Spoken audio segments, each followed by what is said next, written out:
caso, de la electricidad. Y recuerden que hay una actividad eléctrica que hace que este corazón funcione. Y esto genera una serie de propiedades y de características que nosotros tenemos que adaptar de otras ciencias a la parte médica. Lógicamente el cuerpo humano no es igual a cualquier estudio de experimentación, las características no son iguales. Entonces tenemos que aprovechar algunas características que conocemos de la física, de la química, y tenemos que aplicarlo a la parte médica. Hoy día lo que vamos a ver son las propiedades electrofisiológicas del músculo cardíaco y después vamos a hacer la parte de la presión arterial. En primer lugar, lo que tenemos que ver es que el corazón es un órgano eminentemente muscular y este corazón está controlado y regulado por el sistema nervioso. El sistema nervioso tiene una parte que es la parte autonómica o vegetativa que controla no solamente al corazón sino a todo su organismo. Pero antes se hacían algunos experimentos, ahora ya no se puede, no es tan fácil hacer experimentos con animales, hay muchas normativas sobre eso. Entonces antes se sacaba el corazón desde un saquito, se le ponía una solución salina.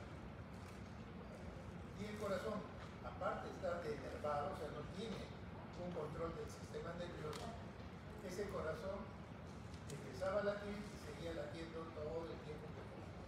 Mientras que la solución salina le dé los elementos necesarios, eso seguía funcionando. Y es que el corazón tiene en su interior un sistema eléctrico. Hay un sistema que se llama el sistema nodal. ¿Por qué se llama sistema nodal, el sistema eléctrico? Porque son dos nodos los que comandan el corazón. Primero hay un marcapasos o nodo fisiológico y después hay otro marcapasos o nodo que es el que está en caso de que primero falle. Miren cómo está hecho el organismo de esa manera. Entonces, en realidad nosotros vamos a tener dos elementos importantes que pueden generar el control eléctrico del corazón. Uno es el nodo sinusal y después tenemos el nodo auriculoventricular. Y ellos son los que nosotros llamamos los marcapasos fisiológicos, son los marcapasos que tenemos. Si en algún momento una persona tiene un problema de marcapasos, ¿cuál tiene? Y el accesorio no funciona, o sea, los dos no funcionan, pues lo que hacemos es colocarle un marcapaso externo, y eso le va a dar pues un tiempo de 10, 11 años con ese marcapaso. Pero la idea es que el corazón siempre siga latiendo. Y el corazón tiene la capacidad de generar sus propios estímulos eléctricos, eso es lo importante. El mismo puede generar todo este tipo de situaciones. Si ustedes ven, la membrana celular determina que, por ejemplo, a ver, doctor, usted está acá adelante, ¿cuántos mil equivalentes hay de sodio afuera y adentro de una célula cardíaca? Bueno, o sea, hay mucho poco. Hay mucho, o sea, afuera nosotros tenemos mucho sodio y adentro tenemos poco sodio. ¿Por qué no alcanzamos el equilibrio?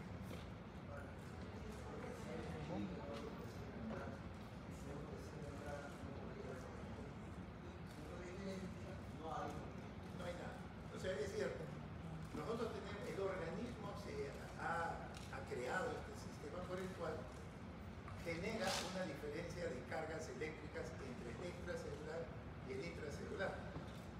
Porque si yo veo que hay mucho afuera, poco adentro, yo debería decir, ¿por qué no buscamos el equilibrio? Porque la membrana no lo deja. A ver, doctora, usted está acá adelante. El potasio, ¿dónde abunda más? ¿En el extra o en el intra? En el intracelular. Y en el extracelular hay poco. ¿Estamos? Entonces, esa diferencia lo está dando precisamente la membrana celular. Y entonces, esta membrana está generando esta diferencia de cargas. Y a eso se llama potencial. ¿Potencial de quién? Un potencial generado por la membrana. Eso se llama potencial de transmembrana. Entonces, vean ustedes que el organismo no tiene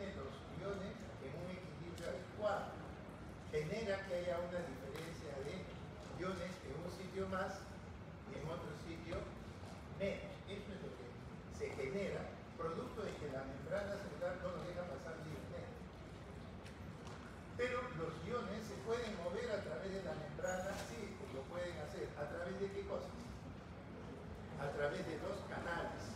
Entonces tendremos canales de sodio, tendremos canales de potasio. ¿Quién controla esos canales? La membrana celular. La membrana hace que determinado canal se abra o que determinado canal se cierre. Eso hace la membrana celular, es la responsable de generar que los iones se muevan, pero a voluntad de quién? De la membrana celular. No es que los iones se mueven porque ellos quieren, no. Oye, hay una gradiente, hay mucho afuera y hay poco adentro. ¿Por qué no entran? Ellos por su cuenta no pueden porque la membrana está controlando eso y en determinado momento abre un canal, cierra el otro y así hace su función. Pero vean ustedes que estos iones se deberían mover de mayor concentración a menor concentración, sí, para buscar el equilibrio, pero la membrana evita que se alcance ese equilibrio. Entonces, ojo, eso es bien importante. Sin la membrana celular, sin que esta membrana pueda cumplir su función, prácticamente no existiría la vida. Y dentro de las funciones de la membrana, efectivamente, generar esa diferencia de cargas entre el intra y el extracelular. Entonces, si yo pongo, por ejemplo, la figura que aparece en los libros, ¿no? Que yo voy a poner, por ejemplo, el signo más afuera y el signo menos adentro. A ver, doctora, ¿qué significa eso? Cuando usted ve, ¿qué piensa ella? ¿Qué representa ese más y ese menos? ¿Ah? No le puedo alcanzar el micro porque no quiero estar. ¿Qué imagen ven ahí ustedes? Los cationes, ¿dónde están? ¿Y los aniones? Eso dice la imagen. Cualquiera que lo ve diría, eso es así, ¿no? Pero recuerden, ¿dónde está el sodio? Afuera, pero ¿y adentro? También, entonces tendría que tener un signo más también adentro. El cloro debería estar afuera y adentro, sí, pero oiga, así se ha acomodado eso. Esa imagen no da la idea de que los aniones y los cationes se han ubicado en forma ordenada, no. Lo que trata de decir eso es que si yo junto todas las cargas del extracelular y todas las cargas del intracelular, ¿qué encuentro? ¿Ah? Si yo juntara todas las cargas del extracelular y las cargas del intracelular y grafico eso, ¿qué estoy tratando de decir?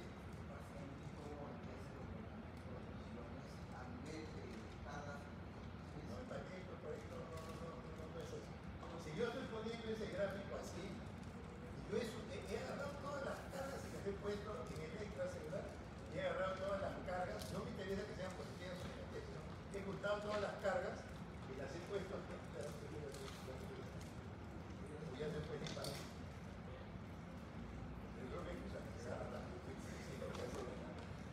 Bueno, lo que trata de decir esa imagen es que hay más cargas ¿dónde? Afuera. Y adentro hay menos cargas. Eso es lo que uno trata de decir, que si yo junto todas las cargas en el extracelular, yo voy a tener más cargas afuera que en el intracelular. ¿No hay otra cosa? Sí. Entonces, eso es lo que yo trato de representar a través de esa imagen. Si yo sumo todas las cargas, afuera voy a tener más cargas que adentro. Dicho de otra manera, ¿cuál sería la otra manera? Afuera hay muchas cargas más que adentro. ¿Y la otra forma? Adentro tengo menos cargas que. No hablamos todavía del equilibrio. Acá no digo el equilibrio, afuera hay más cargas que adentro. En el músculo cardíaco, esa diferencia de cargas, ¿cuánto es? A ver, ¿qué ha leído la clase?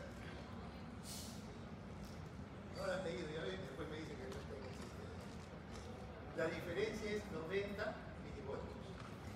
La diferencia entre el celular y el intracelular es de 90 milivoltios.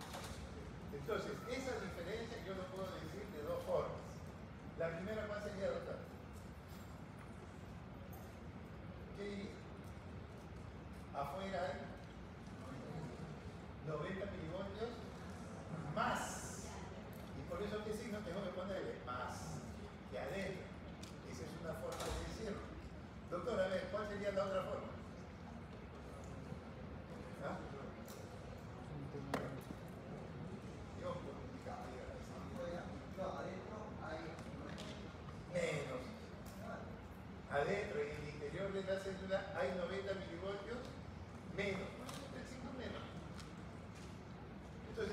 diferencia de cargas entre eléctrica y intracelular es de 90 milivoltios.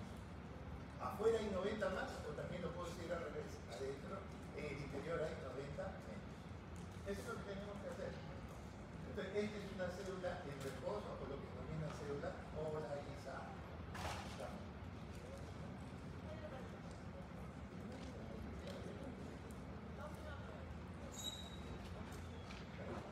Entonces, ahí lo que trata de decir, y eso ustedes lo encuentran en los libros y se van a confundir, porque lo primero que uno dice, ah no, afuera están los cationes, adentro están los aniones. Eso no dice, porque tenemos cationes y aniones tanto adentro como afuera. Entonces, esa imagen no trata de decir eso. Lo que trata de decir de afuera hay más cargas, por eso pone el signo más. ¿Cuánto más? En el músculo cardíaco 90 milivoltios más. Y en el interior tenemos 90 milivoltios más. Esto es para una célula en reposo, o también se llama célula polarizada. Entonces lo que vamos a ver ahora es que la diferencia, no se olviden, es de 90 milivoltios. 90 milivoltios. Entonces, cuando ustedes vean esa representación de una célula en reposo, o también se llama célula polarizada, y que esa polaridad que se genera es responsable de quién? ¿Quién es el responsable de esa? La membrana celular. Entonces vean ustedes que en el extracelular vamos a tener mucho sodio y en el interior vamos a tener poco sodio. Y en el caso del potasio es todo lo contrario, ¿no? En el interior vamos a tener mayor cantidad de potasio, 140, mientras que en el extracelular se tiene menos. Entonces esa diferencia de carga lo está dando la membrana celular. Y esa diferencia de carga genera un potencial, pero es un potencial producto de la membrana celular, por eso es que se habla de un potencial de transmembrana. Potencial de transmembrana. ¿Y qué es lo que determina este potencial? Esta disparidad de cargas. El sodio, en lo que es el extracelular, nosotros vamos a tener, por decir, 140. Y en el interior solamente vamos a tener 10. Quisiera alcanzar el equilibrio, la membrana no me lo deja. En el caso del potasio, también tenemos esa diferencia de cargas. Entonces, eso es lo que sucede. La membrana tiene ciertas propiedades que no permiten de que el sodio entre libremente. Libremente, o sea, no es que va a entrar como él quiere. La membrana le va a decir cuándo entra. Entonces, el sodio vamos a tener esa diferencia. Lo mismo que sucede con el potasio. Idealmente, pues las cargas se mueven pues, precisamente de más a menos, ¿sí? Pero no se puede mover porque la membrana celular no lo permite. Pero si bien la membrana celular no permite, esa es una primera propiedad, la propiedad de resistencia, al libre, ahí dice al libre pasaje. Los iones no se pueden mover como ellos quieren, sino como la membrana le va a indicar. Entonces primero hay una resistencia a que los iones se muevan libremente. Después la membrana lo que hace es conducir los iones. Cuando ella quiere, abre un canal o cierra el otro. Eso lo hace la membrana celular. Entonces, la membrana celular está para conducir los iones a través de sus canales, sí, pero ella sabe cuándo abre y cierra. Y finalmente, su tercera propiedad es la capacitancia, que es la capacidad de recibir un ion o de entregar a un ion a través de los canales. Y cuando ella decide, pues puede hacer esa propiedad de capacitancia. Entonces, esas son las tres propiedades que tiene la membrana y por el cual no se alcanza el equilibrio. Y ella lo que va a generar es que haya todo este tipo de diferencia de cargas. Muy bien, entonces ahí ya nosotros podemos ver que esto es lo que está generando la membrana celular. Entonces, una célula en reposo es una célula que está polarizada. Una célula en reposo está polarizada. Y es así como se va a mantener hasta que alguien lo despolariza. Y una vez que se despolariza la célula, el siguiente paso es la repolarización. Termina la repolarización y nuevamente la célula puede estar en reposo o polarizada. ¿Estamos?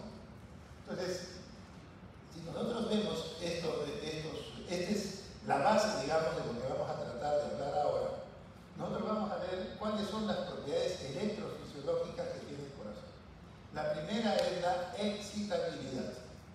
La excitabilidad. Pero también sucede de que el corazón no se estimula cuando sucede cualquier cosa. Entonces, el corazón también es refractario a despolarizarse en cualquier momento. ¿Estamos? Otra propiedad que va a tener es en relación al automatismo. El corazón va a generar sus propios estímulos. ¿Estamos? Entonces, el propio corazón tiene su propio sistema eléctrico que ya hemos mencionado y es lo que permite que ese corazón funcione. Pero ese corazón tiene que funcionar a una frecuencia, 70, 80 latidos por minuto. Eso es cronotropismo. Y la actividad eléctrica tiene que viajar desde el nodo sinusal hasta pues, las diferentes fibras del ventrículo. Por lo tanto, hay que conducir la electricidad a través del corazón. Y eso se denomina el dromotropismo. Entonces, esas son las 5 propiedades que tenemos desde el punto de vista electrofisiológico, ¿no? ¿Qué otra propiedad más tiene el corazón que no sea electrofisiológica? ¿Qué otra propiedad? No hemos hecho la clase anterior.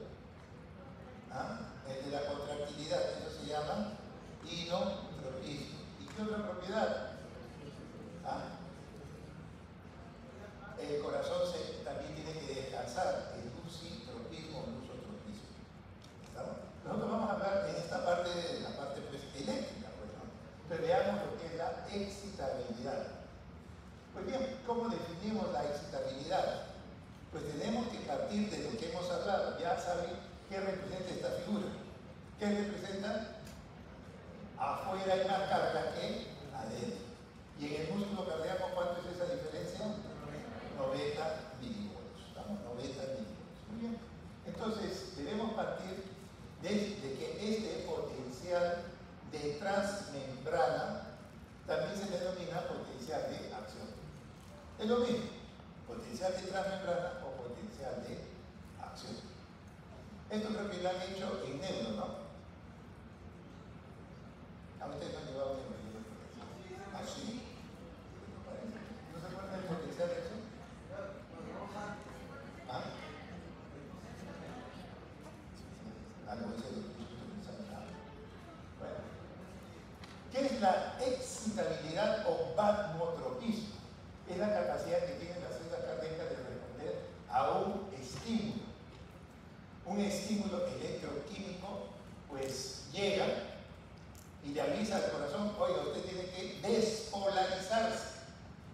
Entonces el corazón tiene una capacidad de responder a ese estímulo. Y como consecuencia de esa respuesta lo que vamos a tener es la despolarización. El siguiente fenómeno es la repolarización, pero también tiene que llegar un mensaje que le diga, oiga, tiene que entrar en repolarización. ¿Estamos? Muy bien, entonces, esto es lo que ustedes han visto, el potencial de acción. ¿Se acuerdan o no? ¿Sí lo han visto? ¿No? La despolarización, ¿cuántas etapas tiene? 3. ¿Seguro? 4. ¿Cuántas más tiene? 5 ahora. ¿Alguien dice 6?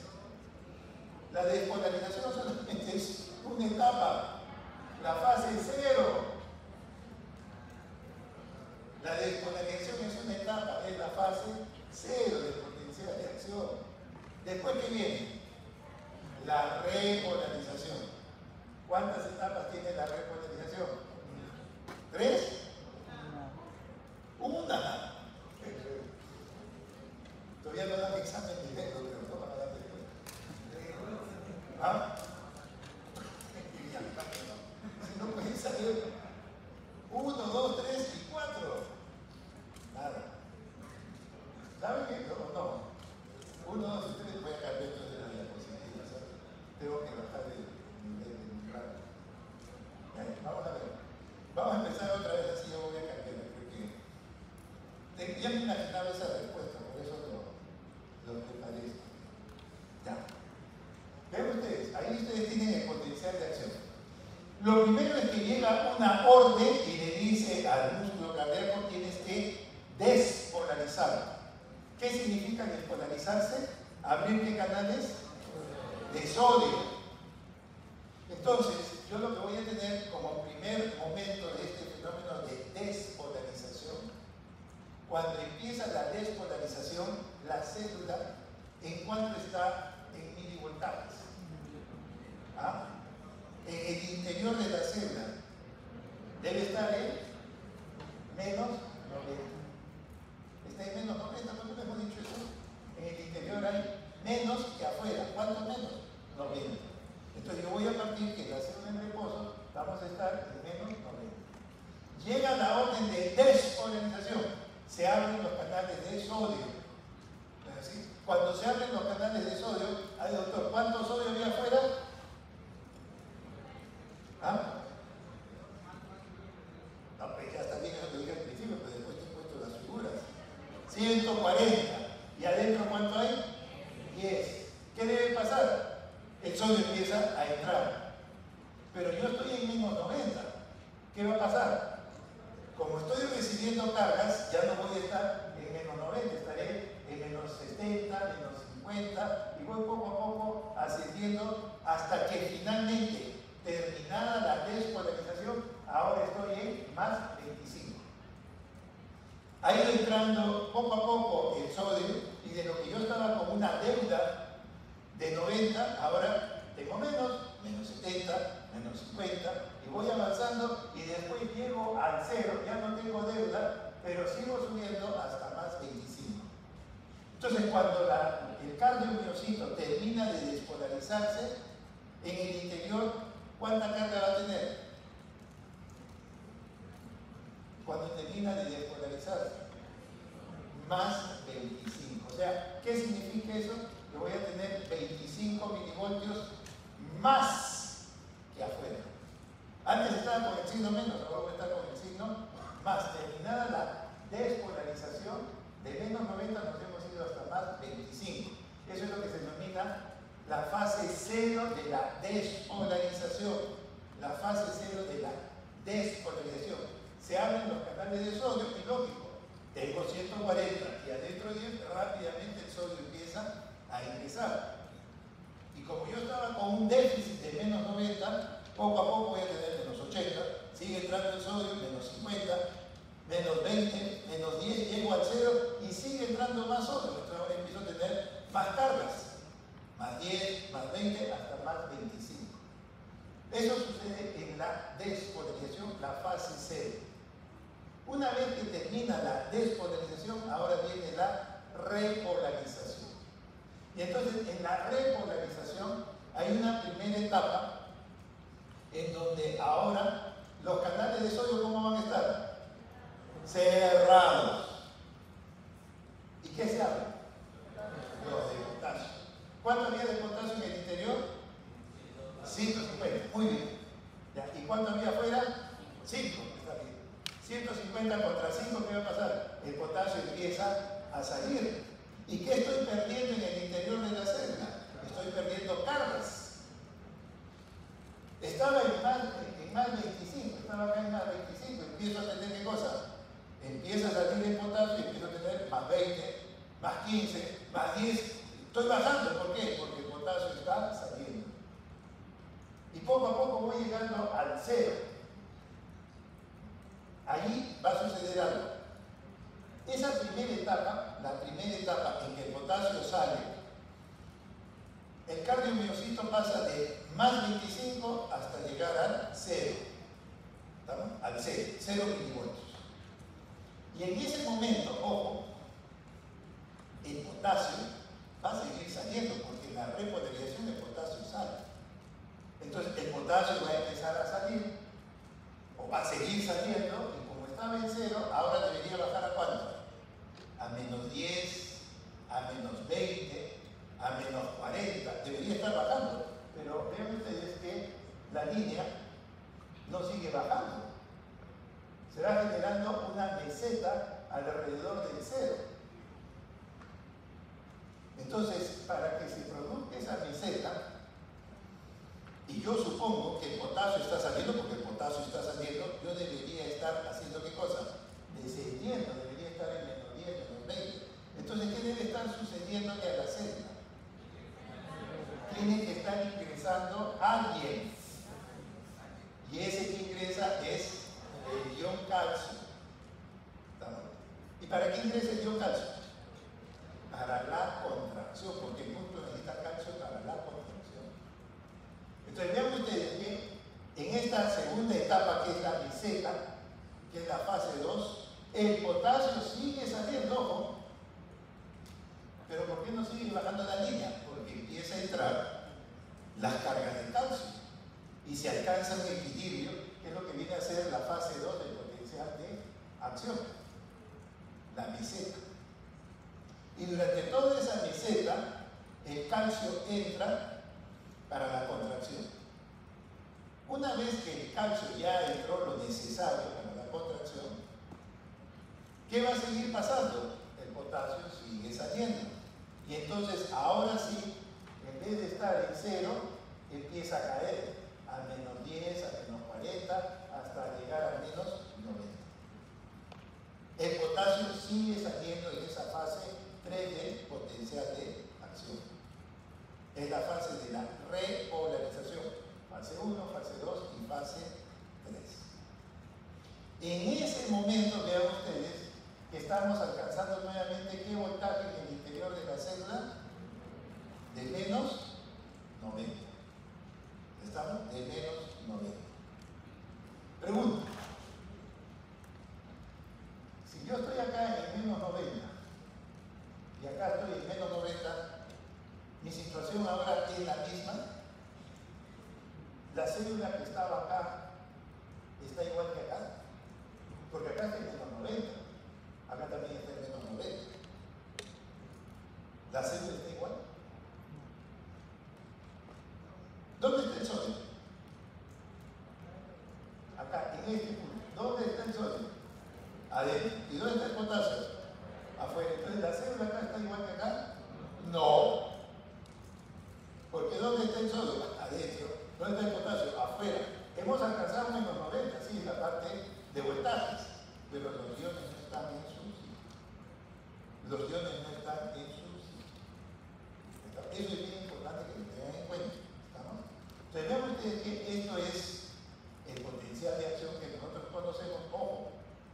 Recuerden bien las etapas. Ojo. Es pregunta de examen. Pregunta de examen. Si me van a decir que la fase de polarización tiene 3 etapas, ya van a ser buenos. Bueno, seguimos entonces con el potencial de acción. Ya sabemos cómo la célula en la fase 0 pasa de menos 90 a más 25. Esa es la despolarización, producto que se abrieron los canales de sodio. Muy bien. Después viene la repolarización, se abren los canales de potasio, el potasio sale, yo empiezo a perder cargas y de más 25 empiezo a bajar porque pierdo cargas. Entonces estaré en más 20, en más 15, en más 10, en más 5 y llego al 0. Ahí termina la fase 1, en 0 milivolts. Y ahí lo que se va a producir es la apertura de los canales de calcio, porque yo necesito calcio para la contracción. Y entonces se alcanza una meseta. Pierdo potasio, pero gano calcio. Y se alcanza un equilibrio. Ingresó ya todo el calcio. ¿Y ahora qué va a suceder? El potasio sigue saliendo, tiene que seguir saliendo, hasta que finalmente lleguemos a menos 90 milivolts. ¿Estamos? Eso es lo que tenemos que hacer. Entonces, en la fase 4, ya nosotros vamos a tener una recta en donde el voltaje va a ser de menos 90 milivolts. Pero los iones están en su sitio, no. El sodio está dentro y el potasio está afuera. ¿Estamos? Entonces, algo debe suceder en la fase 4 para corregir esa situación. ¿Estamos? Sí.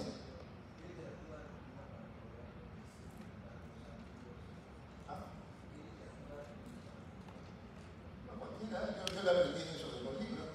Yo no lo inventaba. Bueno, para nosotros el libro de la cátedra es el de Gaito. ¿Saben de Gaito? Después ustedes se dicen, Gaito, ¿quién será? Ustedes han leído el libro de Van Gogh. ¿Quién era el Van Gogh? Era un profesor. No era ni siquiera porque todo el mundo le ve con su turbante, piensa pues que como eran antes los árabes, eran pues, sabían mucho de números, todos piensan que Ecuador era alguien de ese mismo, era un cubano. ¿Ah? Sí, y que lamentablemente falleció. Toda una historia, pero su libro es muy conocido. Guyton para nosotros en fisiología es lo más importante. Entonces, ahora, ¿de dónde tiene que sacar esto? No lo invento en mi cabeza. Yo lo he leído en el libro, ¿de ahí saco esto? No, para nosotros al menos, fisiología es un libro. Guyton. Pueden leer otros libros también, pero no se olviden, Guyton es la base. Si conocen ya el Guyton, no hay problema, pueden leer otros, pero para nosotros lo más importante es Guyton. Y no creo que Guyton haya cambiado otra, porque todo está así. Muy bien. Seguimos con el potencial de acción. Ahí está la fase 0, después viene repolarización, fase 1, la fase 2, la fase 3 y después viene la fase 4. La fase 4, donde estamos en cuanto de voltaje, en el interior de la célula, estamos en menos 90 milivolts. ¿Estamos? Muy bien, eso es lo que nosotros conocemos, pero es muy importante ver lo siguiente. No se olviden. En la fase 2, OMZ, en esta fase 2, OMZ, el potasio, ojo, sigue saliendo y el calcio empieza a ingresar a través de los canales dentro de calcio. Y ese calcio ingresa ¿para qué cosa? Para la contracción. Y cuando ingresa a la célula, ¿a dónde se va? ¿Ah? ¿Saben lo que me están filmando ahí? ¿A dónde ingresa el calcio? Cuando llega al interior de la célula. ¿Ah?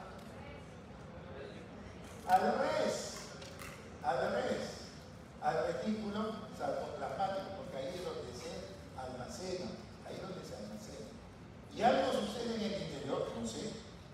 Cuando sale ese calcio del recién puede actuar con la tineamiosina. Antes no.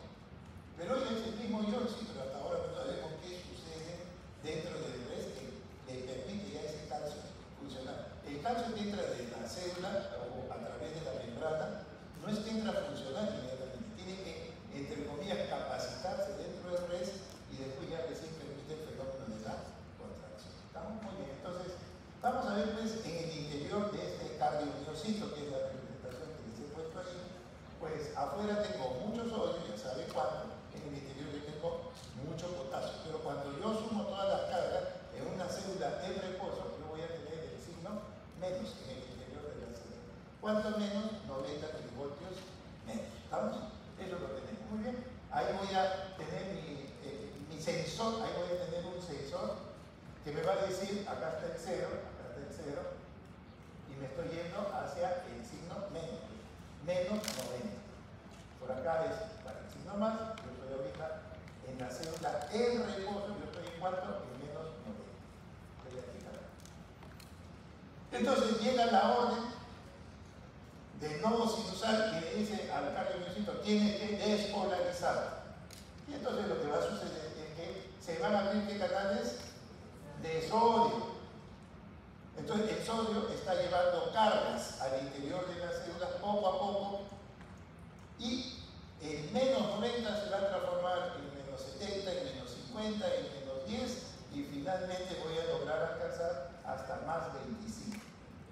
Y entonces en este momento estoy con el signo más. Terminada la despolarización, estoy ahora con el signo más. ¿Cuánto más? 25 más. Entonces se produce eso. Entonces yo con mi sensor voy a estar, ahí está mi sensor, de lo que estaba en menos 90 ahora me he ido hasta más 25. Producto de la apertura de los canales de sodio. Ahora es la repolarización. Entonces vamos a tener la repolarización que en un primer momento se abren los canales de potasio y empieza a salir el potasio. Es lo que va a suceder en la fase 1, empieza a salir el potasio. Y de lo que yo estaba en este momento con más 25, estaba lleno de voltaje, más 25, ahora se me empieza a ir el potasio.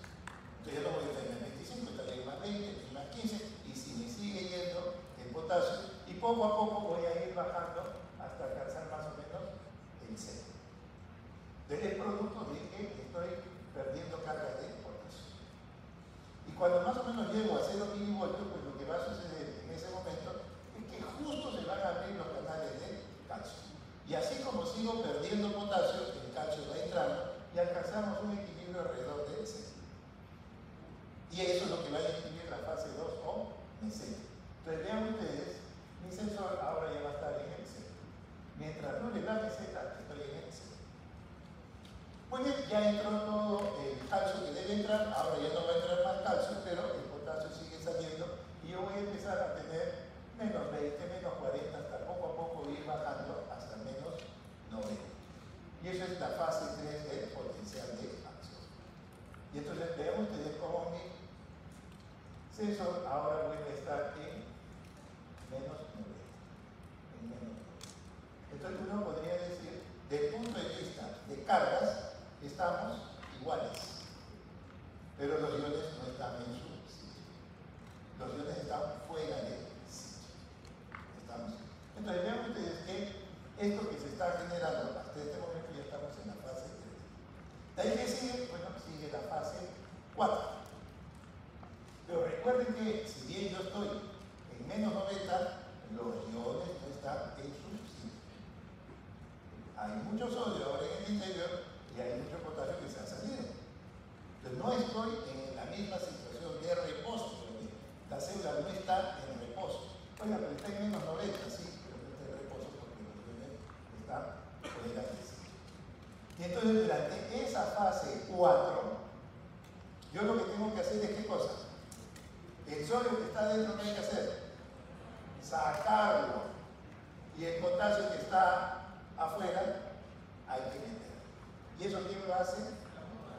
Una bomba que se llama la bomba sodio-potasio con gasto de energía, y por eso se llama bomba sodio-potasio ATPase. ¿Por qué? Porque tengo que meter en contra de gradientes. Entonces, vean ustedes que en esa fase 4 yo tengo que usar la bomba sodio-potasio ATPase ¿para qué? Para volver a alcanzar el equilibrio iónico, que es lo que me faltaba. Entonces, gracias a esa bomba sodio-potasio ATPase, el potasio va a regresar, el sodio va a salir, y ahora sí, al final de esa fase 4, voy a tener a la célula ¿en qué posición? En posición de reposo o también polarizado. Justo, pero al final de la fase 4. ¿Y está preparada para qué? Para generar un nuevo potencial de acción. Ya está preparada para generar un nuevo potencial de acción. Entonces, estoy en menos 90, ¿sí? Y ahora vuelvo a estar en menos 90, pero ya con los iones en su sitio. Entonces, mi célula que está ahora en reposo, o que estaba en reposo, se ha despolarizado, fase 0, después viene la repolarización, fase 1, 2, 3, y hasta la fase 4. ¿Por qué? Porque a través de esta bomba sodio-potasio ATPase voy a recuperar mi equilibrio iónico. Y después de esa bomba sodio-potasio ATPase que funcione, recién voy a estar nuevamente en reposo, listo para generar un nuevo potencial de acción. ¿Lo han entendido? Yo sí lo he entendido. Yo no sé si ustedes me entienden. Si no han aprendido el negro, esto es un repaso de negro. Bueno. Pero lo otro es que recuerden, esto es ¿qué cosa? El potencial de acción. Esto es actividad de qué tipo? Eléctrico. ¿Y qué tiene que generar en el corazón? Una contracción, un fenómeno mecánico. Entonces tiene que haber un acoplamiento entre lo que es la actividad eléctrica de excitación, de estimulación, con la respuesta de contracción. Son dos fenómenos que están interrelacionados, porque el músculo responde al estímulo eléctrico, a la orden eléctrica que se está dando. Entonces, el corazón primero tiene que haber una orden eléctrica, después se genera una respuesta hemodinámica y como consecuencia de esa respuesta hemodinámica, ¿qué vamos a tener? Después, ¿qué sigue? Producto de esta respuesta mecánica vamos a generar dentro del corazón, ¿qué? Gradientes de presión. ¿Y eso qué es? Hemodinámica. Y cuando la sangre se mueve dentro del corazón, cierra válvulas, abre válvulas, fenómenos sonoros. Lo que hemos hablado con la clase anterior. Siempre hay una secuencia eléctrica, mecánica, hemodinámica y sonora. Muy bien. Entonces, esto es lo que vamos a tener. La respuesta mecánica como consecuencia a un estímulo de despolarización que da el nodo sinusal. Entonces, por un lado yo voy a tener el potencial de acción y por otro lado el músculo que se contrae. ¿Estamos? Entonces, eso es lo que viene a ser la excitabilidad, el responder al estímulo y generar un potencial de acción. Ahora vayamos a ver lo que viene a ser la refractariedad.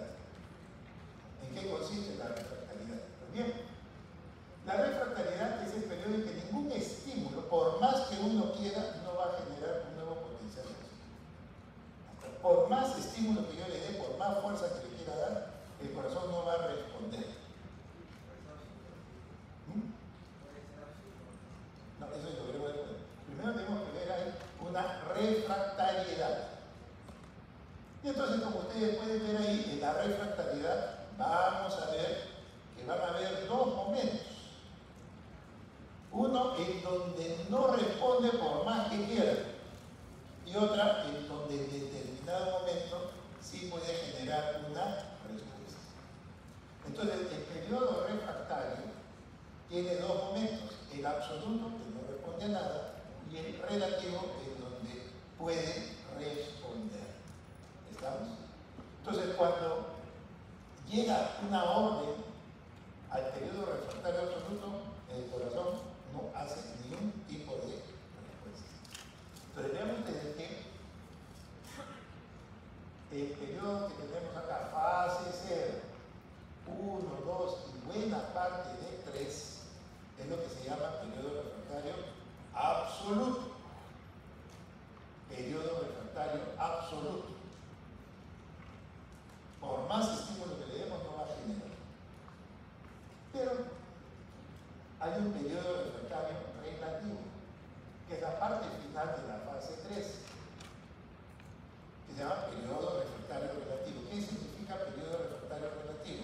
Que un estímulo potente puede generar un potencial de acción. ¿Estamos? A ver, doctora, acá.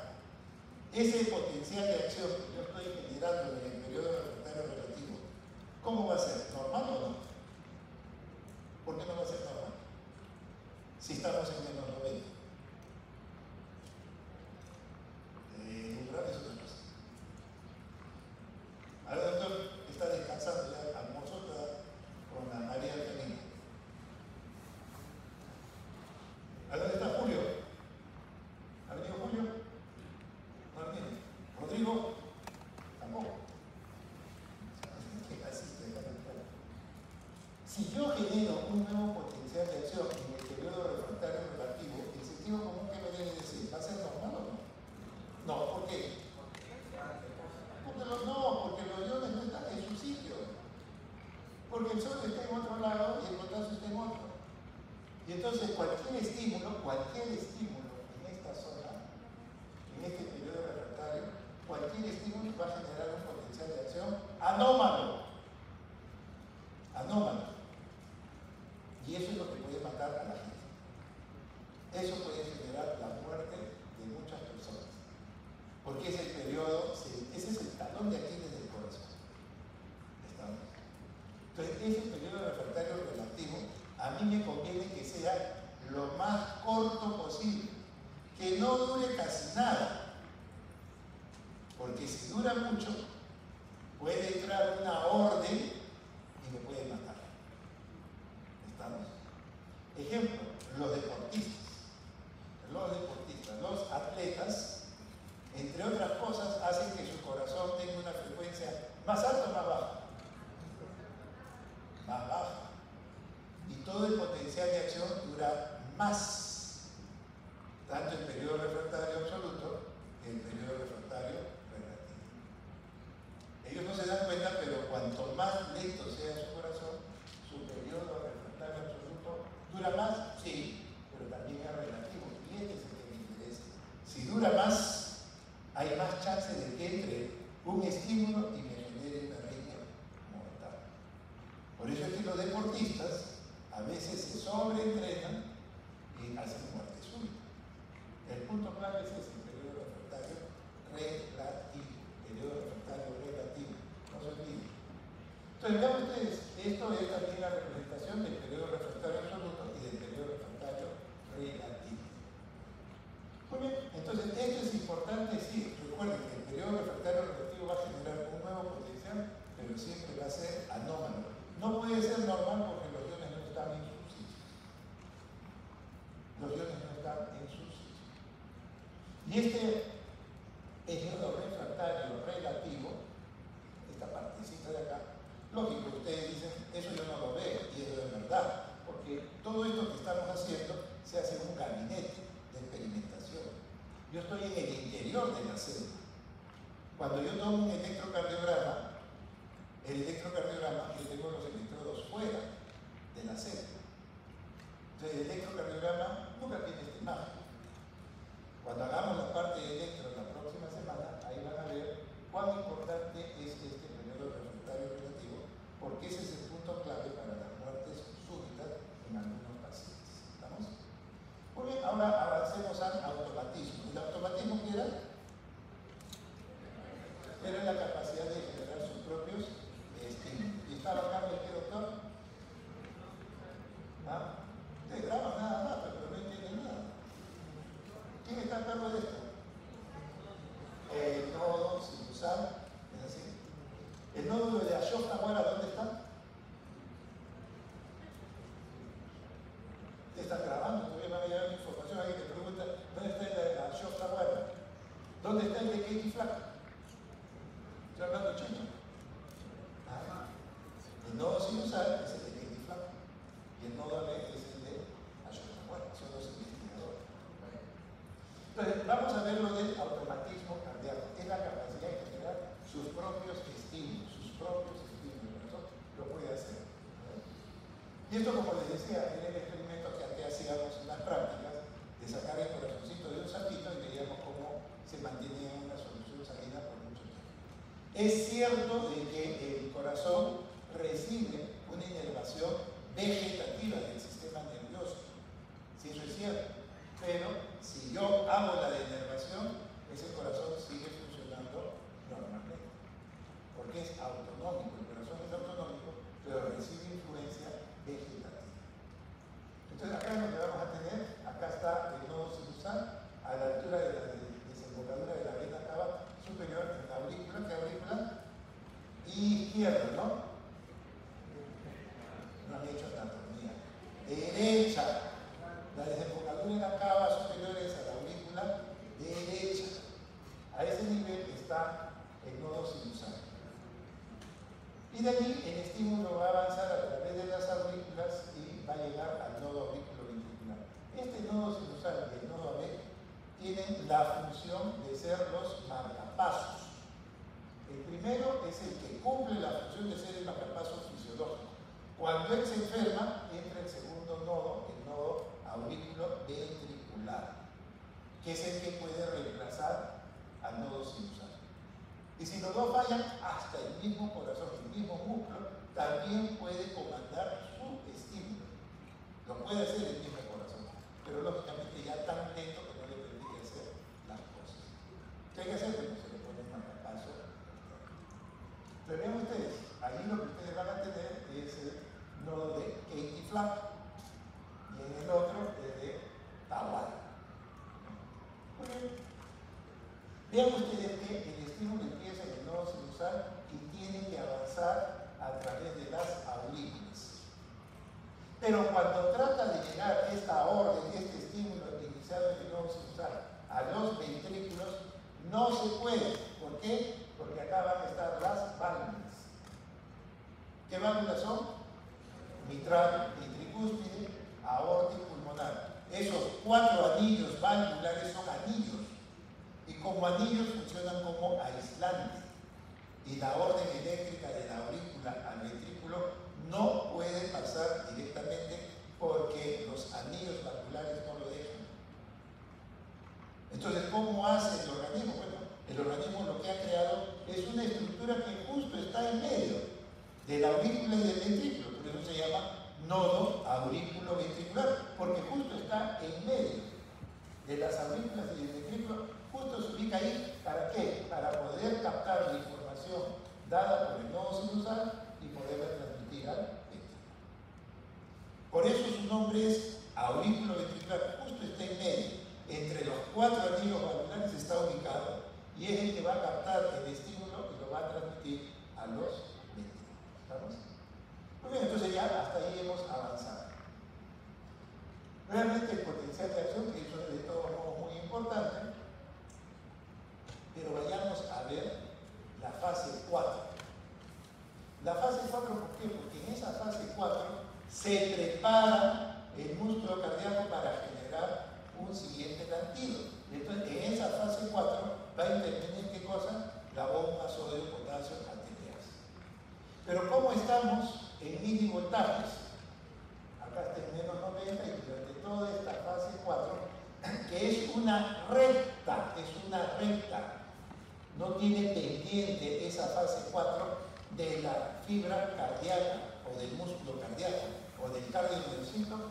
Su fase 4 es una recta, no tiene pendiente. Y va a estar en cuanto en menos 90 milivoltios. Muy bien, entonces, ¿qué va a suceder? Pues hay unas células especializadas que no son musculares, que no tienen que ver con la contracción, que ellas más bien tienen una fase 4 o pendiente. Esa fase 4 tiene una pendiente. No es como en el caso de la fibra cardíaca contráctil, que la pendiente es 0, o si quieren dicen no hay pendiente, ¿no? Bueno, estas células especializadas sí tienen una pendiente. ¿Quiénes son esas células especializadas? El nodo sinusal y el nodo aórtico. Ellos se diferencian del cardiomiocito, porque el cardiomiocito, ¿cuál es su función? Contraerse. El nodo sinusal y el nodo aórtico, ¿cuál es su función? Generar el estímulo eléctrico. Son funciones diferentes. Eso es muy importante. Para que una célula se pueda despolarizar, cuando llega la orden de que se abran los canales de sodio, se van a abrir un grupo de canales de sodio, no se abren todos. Se abre un grupo tratando de alcanzar un valor de lo que estaba en menos 90, debe alcanzar este umbral de menos 70. ¿Estamos?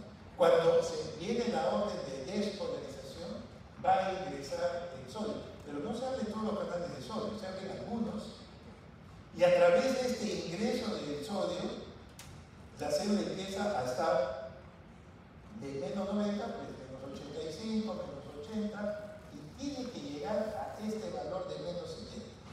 Si llega a ese valor, inmediatamente se abren todos los canales de sodio y la célula se va hasta las 25.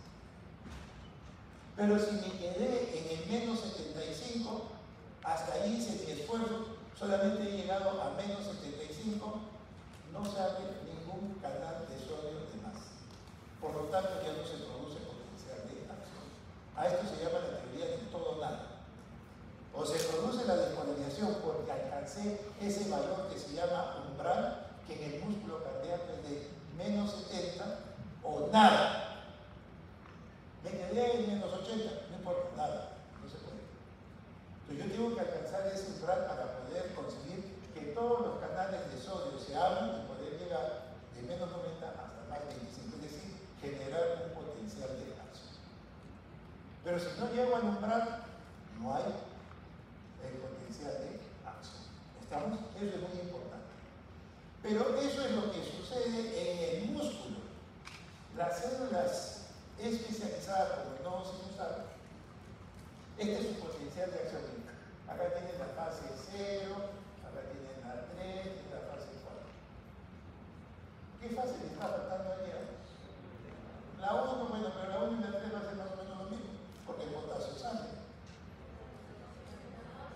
la fase 2.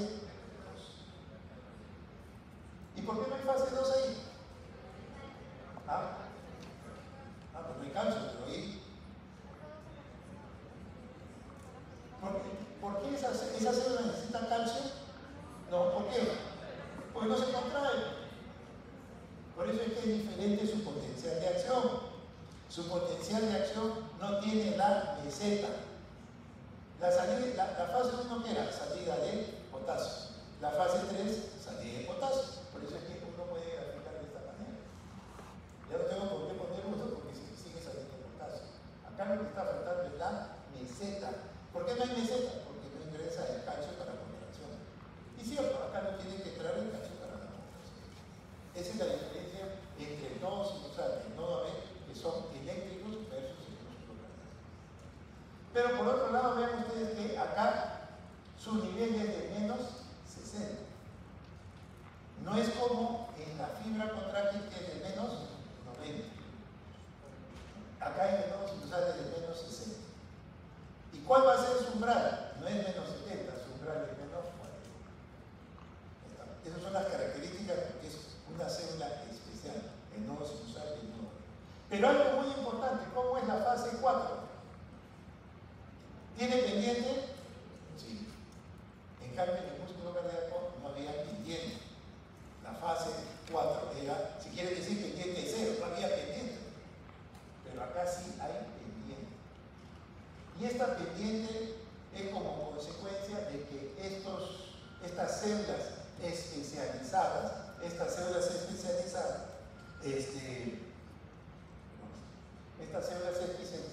tienen unos canales especiales que se llaman canales IF. Canales IF.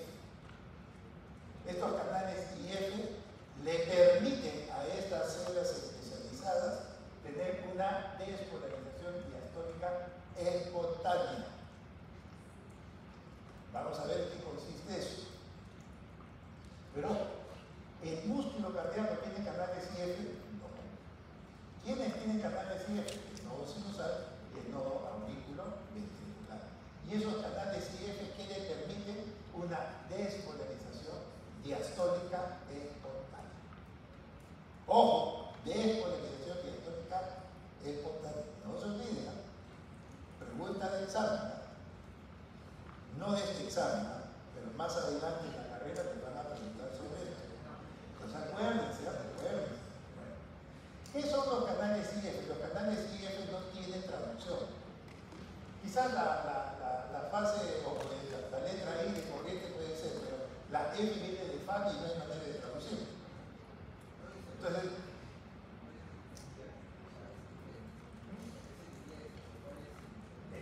no hay traducción pues al español. IF se llama. Pues la traducción sería corriente y FADI. El FDI dice no hay una traducción para este canal. Por eso es que uno tiene que familiarizarse con ciertos términos. Este no tiene traducción al español, son los canales IF. Pero ¿qué hacen estos canales IF que es lo que interesa? Permite que el sodio entre a escondidas. Eso es lo que va haciendo. Poco a poco, recuerden que el sodio entra en la despolarización. Pero acá las células especializadas, el nodo sinusal y el nodo AB, gracias a estos canales IF, que el nodo sinusal tiene muchos, el nodo AB tiene menos y el músculo no tiene ningún canal IF. ¿Y qué permite esos canales IF? Permite que en forma lenta el sodio se vaya metiendo así, lentamente. ¿Estamos? ¿Y eso qué le va a permitir? Van a ver ustedes después, pero los canales IF son muy importantes. Va a permitir que el sodio entre camuflado, que nadie se dé cuenta, pero está entrando poco a poco. ¿En qué fase? En la fase 4. ¿Y eso qué va a determinar? ¿Que esa fase 4 sea recto? No, que tenga una pendiente. Y esa pendiente nos está acercando a quién? Al umbral. Y si me acerca al umbral, yo rápidamente me puedo despolarizar y ganarle al músculo cardíaco y yo como nodo sinusal comandar la frecuencia cardíaca de todo el músculo cardíaco. Por eso es esta situación. Ese ingreso, esa despolarización que se está generando gracias a que este sodio ingresa por los canales IF, que el nodo sinusal tiene bastante, poco a poco, esa fase 4 no es recta, empieza a tener una pendiente y que lo acerca ¿a quién? Al umbral.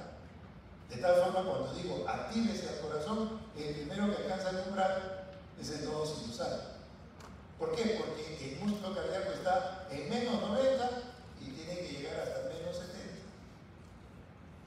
Gracias a estos canales IF, yo puedo conseguir estar más cerca del umbral. Y eso es lo que ustedes pueden observar acá. Vean ustedes que en el caso de tanto de las células del nodo sinusal como del nodo AB, su fase 4 tiene una pendiente.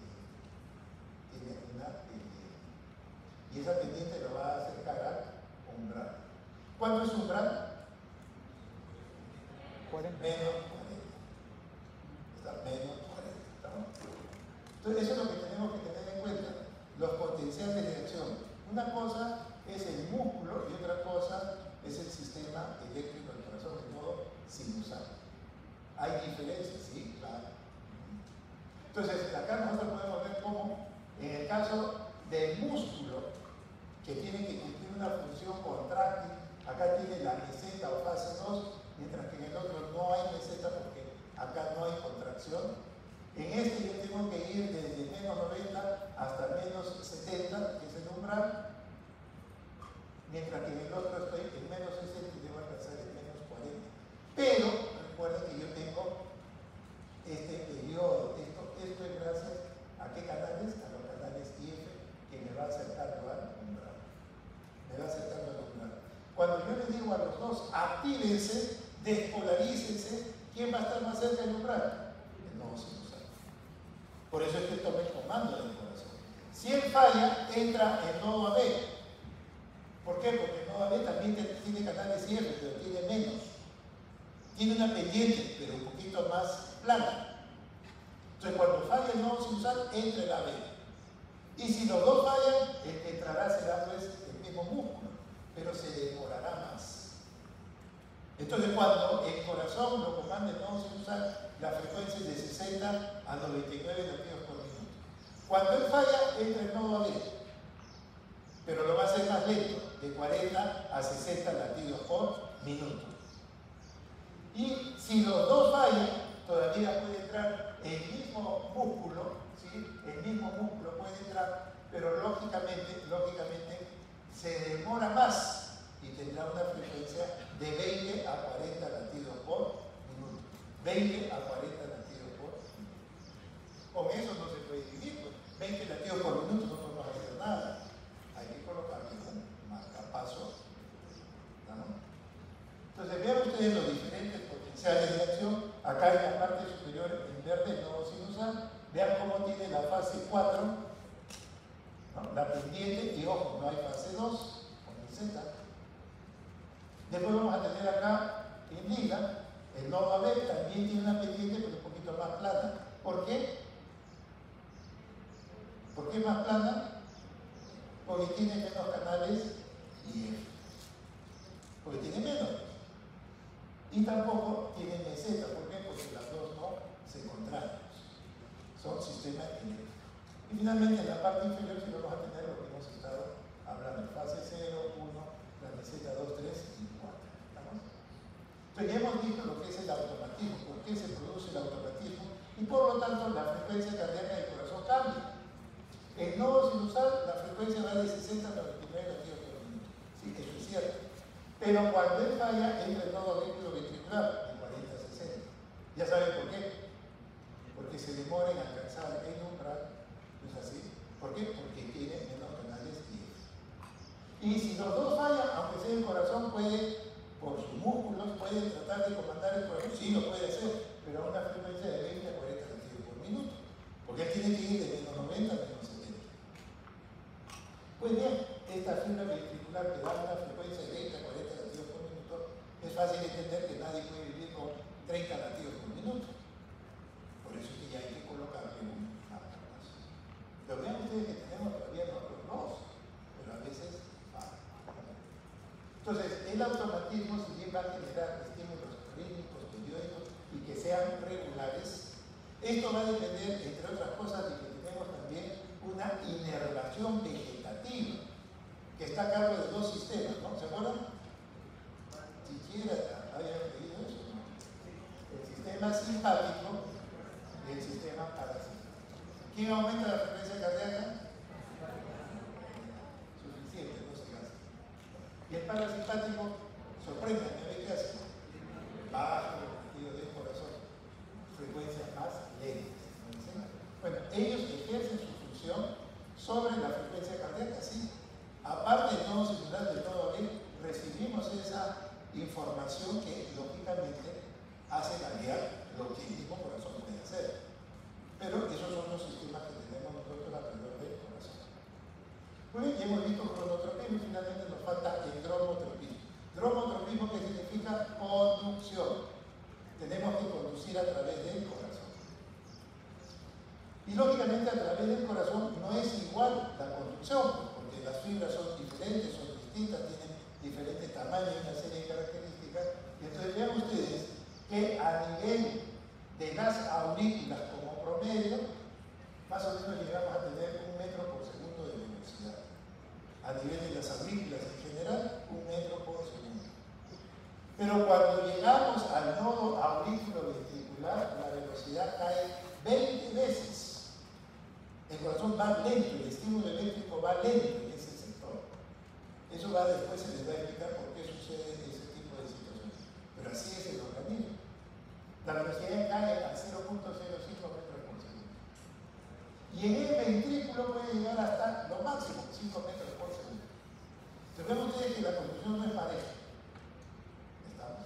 Entonces, cuando el estímulo eléctrico avanza a través de la aurícula, cuando el estímulo eléctrico despolariza a la aurícula, la velocidad es más o menos 1 metro por segundo y va a generar una onda que tiene la forma de un domo, que es la onda P. La onda P es la activación de la aurícula.